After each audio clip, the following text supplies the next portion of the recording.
Saya lihat jam dulu, saudara, karena saya dikasih waktu 20 menit. Oke. Saudara, mari kita buka Alkitab kita. Lukas pasal yang kedua, ayat 8 sampai ayat yang ke-14. Saya hanya akan bacakan 4 ayat saja. Ayat 8, 9, 13, dan 14. Saudara, tema Natal kita tahun ini kemuliaan bagi Allah dan damai sejahtera di bumi, yang diambil dari Lukas pasal yang kedua ayat yang ke-14. Di daerah itu ada gembala-gembala yang tinggal di padang menjaga kawanan ternak mereka pada waktu malam. Tiba-tiba berdirilah seorang malaikat Tuhan di dekat mereka, dan kemuliaan Tuhan bersinar meliputi mereka, dan mereka sangat ketakutan. 13. Dan tiba-tiba tampaklah bersama-sama dengan malaikat itu sejumlah besar bala tentara sorga yang memuji Allah, katanya, kemuliaan bagi Allah di tempat yang maha tinggi, dan damai sejahtera di bumi di antara manusia yang berkenan kepadanya. Saudara, setiap tahun kita merayakan Natal. Saya secara pribadi tidak tahu sudah berapa kali saya merayakan Natal.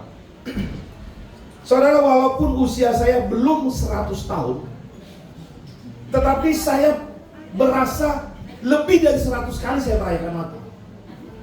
Karena ada tahun-tahun tertentu saya merayakan Natal itu paling tidak, saudara yang dikasih Tuhan, itu bisa 2-3 kali, bahkan mungkin lebih dari 5 kali. Jadi saudara yang dikasih Tuhan, saya merasakan lebih dari 100 kali saya merayakan Natal walaupun usia saya belum 100 tahun. Dan saya percaya banyak dari antara kita pun mungkin, saudara, bahkan sudah ratusan kali, bukan 100 kali, tapi ratusan kali merayakan Natal. Karena apa, saudara? Karena hobinya memang Natal, dan ke gereja hanya pas momen-momen Natal. Kasih tahu kiri kanan, saya tahu siapa yang dimaksud ayat ini. Saudara yang dikasih Tuhan Yesus Kristus, Natal RT datang, Natal punguan datang, Natal kantor datang, gereja tetangga gak diundang, Natal datang juga, saudara. Ya, itu saudara, memang Natal itu satu momen yang spesial. Tapi sayang, saudara yang dikasih Tuhan, banyak orang merayakan Natal, mereka tidak mengerti makna dari Natal itu, karena mereka tidak pernah mau mempelajari apa sih makna dari Natal itu. Sehingga yang penting Natal, dan biasanya Natal identik dengan ada makan-makan. Ini panitia nanti nyediain makan gak itu? Cuma ada katanya. Seru yang dikasih Tuhan Yesus Kristus. Paling tidak hari ini saya mau sampaikan kepada kita, ada 4 hal yang bisa kita pelajari, atau ada makna yang kita dapat ketika kita memasuki bulan Natal. Saudara, kita pelajari apa sih yang dapat kita pelajari dari Natal? Yang pertama saya melihat begini, Natal adalah bukti kasih Allah kepada manusia. Saudara, Natal itu adalah bukti kasih Allah kepada manusia. Yohanes 3:16 mengatakan, karena begitu besar kasih Allah akan dunia ini, sehingga yang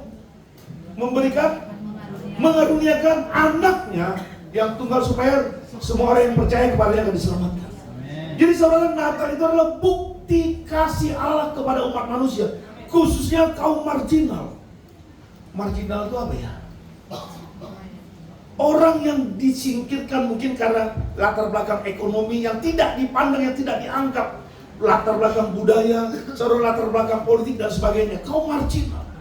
Saudara, ketika Natal tiba, malaikat itu datang menemui gembala-gembala. Ini gambaran dari kaum marginal, saudara. Orang yang tidak dianggap, orang yang dikesampingkan. Saudara, pada umumnya, saudara, gembala-gembala itu adalah orang upahan pada umumnya, sehingga mereka secara ekonomi orang miskin. Yang kedua, saudara yang dikasih Tuhan, mereka tuh dianggap orang yang tidak bisa memenuhi hukum Taurat, karena mereka tidak mau bekerja dari Senin sampai Senin. Sabtu pun mereka harus bekerja. Kenapa? Kalau tidak, siapa yang merawat kambing domba mereka? Saudara yang dikasih Tuhan Yesus, tapi justru Tuhan datang kepada mereka memberikan kabar sukacita. Saudara yang dikasih Tuhan Yesus, mungkin kita kaum yang tidak dianggap. Saudara, mungkin kita kaum yang diremehkan oleh orang lain. Tapi saudara, kecewa, tidak usah khawatir, saudara, tidak usah berkecil hati. Tuhan Yesus lahir untuk saudara dan saya. Amin. Saudara, Natal itu adalah bukti kasih Allah kepada umat manusia, khususnya kaum marginal, kaum yang tidak dianggap oleh orang lain. Dan Tuhan mendatangi secara khusus para gembala-gembala, orang yang diasingkan pada waktu itu. Yang kedua, saudara, apa yang dapat kita pelajari dari Natal? Saudara, Natal itu mempertegas jaminan pemeliharaan Tuhan atas umatnya. Tuhan Yesus bilang begini, aku datang supaya mereka memiliki hidup dan memilikinya dalam segala kelimpahan. Saudara, Natal itu mempertegas, saudara, bahwa Tuhan peduli dengan hidup saudara dan saya, sehingga Dia mengutus anaknya untuk saudara dan saya. Dalam pesan Natal ini saya mau sampaikan, saudara, ini guys, Tuhan, jangan pernah takut akan hidup. Saudara, jangan pernah takut akan apa yang kau butuhkan. Saudara, sungguh Dia hadir supaya saudara dan saya memiliki hidup, bukan hanya sekedar hidup. Alkitab mengatakan supaya saudara dan saya memiliki di dalam segala kelimpahan. Amen. Saudara, bagian saudara dan saya cuma satu. Saudara mempercayai firman Tuhan. Saudara, engkau mempercayai apa yang dikatakan oleh firman Tuhan di dalam Alkitab. Tuhan bilang burung di udara saja aku pelihara, apalagi saudara dan saya. Amin, saudara. Dia rela memberikan dirinya, bahkan darahnya tercurah di kayu salib untuk menebus saudara dan saya, sehingga kita menjadi anak. Karena kita anaknya, kita adalah ahli waris dari apa yang dimiliki oleh Bapa di surga. Saudara, jadi pertama, Natal itu adalah bukti kasih Allah kepada kita. Yang kedua, Natal, saudara, itu mempertegas, saudara, perjanjian Tuhan, janji Tuhan untuk memelihara saudara dan saya di dalam kehidupan kita yang kita jalani setiap hari. Yang ketiga, saudara, apa yang mau kita pelajari dari Natal? Natal itu memberikan pelajaran bagi kita untuk hidup di dalam kerendahan hati. Amin. Kenapa, saudara? Saudara, Allah itu sangat kaya. Saudara percaya nggak? Oh, nanti saudara kalau jalan-jalan ke surga, saudara lihat, jalan itu dari emas, dindingnya dari permata. Saya belum pernah ke surga. Oh, belum. Tapi saya nanti mau menuju ke sana. Saudara boleh mendahului saya, nggak apa-apa. Ada yang mau mendahului saya ke surga, nggak apa-apa. Nggak apa-apa. Saudara, saya belum pernah ke surga, tetapi Alkitab memberikan gambaran yang begitu jelas tentang surga. Jadi saudara, tempat tinggal Bapa kita itu begitu luar biasa indahnya. Artinya saudara, dia pribadi yang sangat kaya. Tetapi saudara, ketika dia turun ke muka bumi, saudara, dia lahir bukan di istana raja, bukan. Saudara, dia bukan lahir di hotel yang mewah, bukan. Saudara, dia lahir di kandang domba. Dia merendahkan dirinya serendah-rendahnya, saudara, pilih kasih Tuhan. Saudara, pilih kasih Tuhan, dan dia mau saudara dan saya belajar dari Tuhan Yesus. Saudara, belajarlah kepada Tuhan, sebab aku rendah hati, kata Tuhan. Saudara, Natal itu memberikan pelajaran kepada kita, supaya saudara dan saya hidup di dalam kerendahan hati, kesederhanaan. Saudara yang dikasih Tuhan Yesus Kristus, banyak orang memaksa diri supaya dianggap. Saudara, tidak usah. Kadang-kadang saudara yang dikasih Tuhan, mereka melakukan apa saja yang penting dianggap orang. Saudara ingat, kesombongan itu high cost. Kesombongan itu perlu biaya tinggi. Tapi kalau engkau mempunyai kepribadian yang benar di hadapan Tuhan, saudara tidak perlu. Saudara tidak perlu, saudara, oh, saya harus pakai baju yang harganya 2 juta, tidak perlu. Saudara, sungguh. Yang penting jati diri saudara mengerti, saya ini anak raja di atas segala raja, anak Tuhan di atas segala Tuhan. Saudara, seandainya Haritanu, saudara tahu Haritanu, pemilik RCTI, dia beli baju di Mangga 2 yang harganya 50.000, dia pakai, saudara. Orang tidak percaya kalau itu baju 50.000, karena yang pakai Haritanu. Tapi coba saudara, Kita ini sebagai kuli, umpamanya saudara, kita dikasih baju yang harganya 2 juta. Orang nggak percaya juga kalau kita pakai baju 2 juta. Jadi bukan soal bajunya, tapi siapa yang memakainya.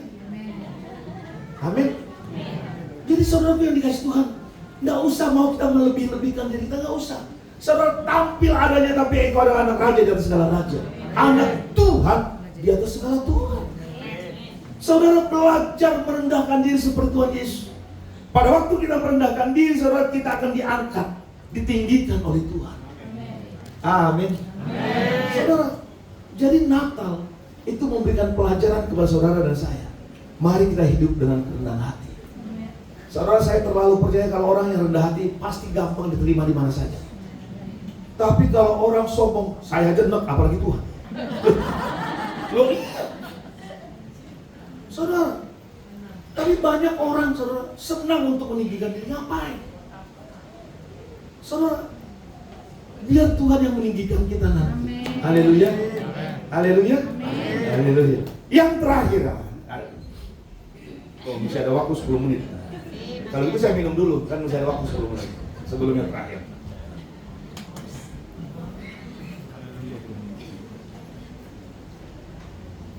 Saudara, Natal yang keempat adalah momen terbaik untuk berbagi sukacita dan kasih kepada sesama umat manusia.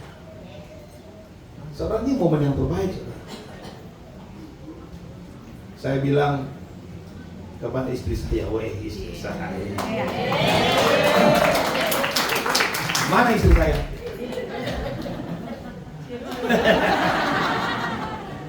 Saya bilang, saya mau siapkan sekian untuk berbagi. Dia bilang, bukan saja, ini momen Natal.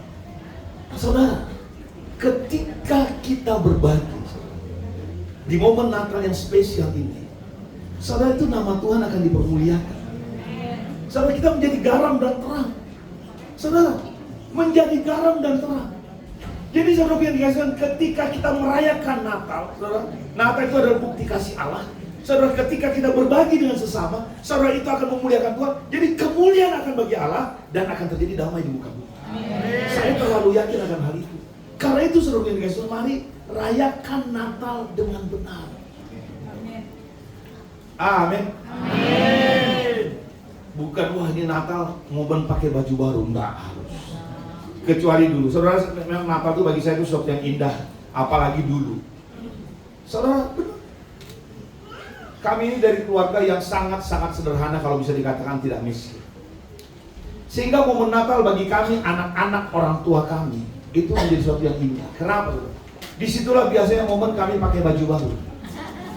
Gimana pun saudara yang dikasih Tuhan, papa dan mama saya itu berusaha sedapat mungkin memberikan baju baru untuk anaknya pada waktu Natal. Itu yang pertama. Yang kedua, saudara, itulah kesempatan bagi kami untuk menikmati makan yang enak. Biasanya potong ayam. Kalau sekarang lihat ayam. Saya kalau udah makan gitu banyak, pakai apa? Pakai ayam. Rasanya pengen makan ikan asin. Dulu lihat ikan asin, nah saudara. Sekarang lihat ikan asin enak. Nah, sekarang lihat ayam gak enak. Saudara benar. Jadi Natal itu momen dimana yang ditunggu-tunggu pasti potong ayam. Saya zaman dahulu, saudara, zaman dahulu makan ayam tuh bisa dihitung. Pertama, saudara yang dikasih Tuhan, kalau saya ulang tahun, biasanya mama saya kan, kau ulang tahun, kita potong ayam besok ya. Yang kedua, saudara, Natal atau tahun baru itu biasanya potong ayam. Yang ketiga, kalau ada saudara datang dari kampung, opung kek, ulang kek, saya potong ayam. Yang keempat, saudara, kalau ayamnya sakit. Kalau ayam sakit sebelum mati dipotong dulu. Nah, jadi saudara, itu momen-momen di mana yang kami tidak pernah lupakan.